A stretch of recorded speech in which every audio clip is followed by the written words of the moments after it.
আজকের রেসিপি চিংড়ি মাছের কারি। প্রথমে মাছগুলোকে ভালো করে ভেজে তুলে নেব। তারপর কড়াইতে তেল দিয়ে দিলাম।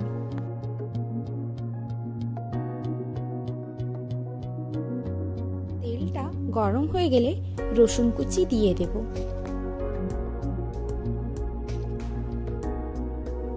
রসুনটা ভালো করে ভাজা হয়ে গেলে পেঁয়াজ কুচি, কাঁচা লঙ্কা দিয়ে দেব।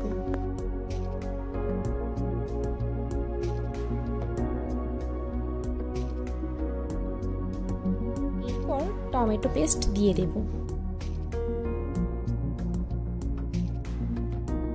একটু ভাজা ভাজা হয়ে গেলে আদা বাটা দেব। আদাটা ভালোভাবে ভাজা হয়ে গেলে ধনে গুঁড়ো দিয়ে দেব।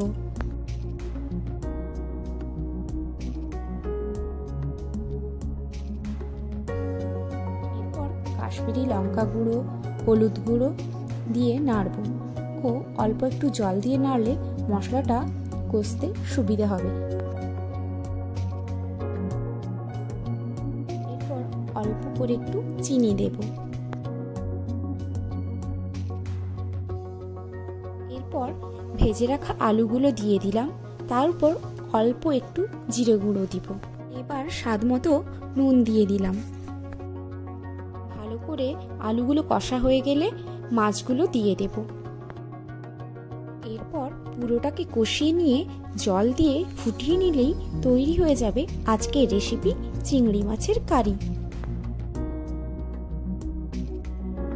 দেখো কত সুন্দর কালার এসেছে। তোমরা কারা কারা চিংড়ি মাছ খেতে ভালোবাসো তারা কমেন্ট করে জানিও।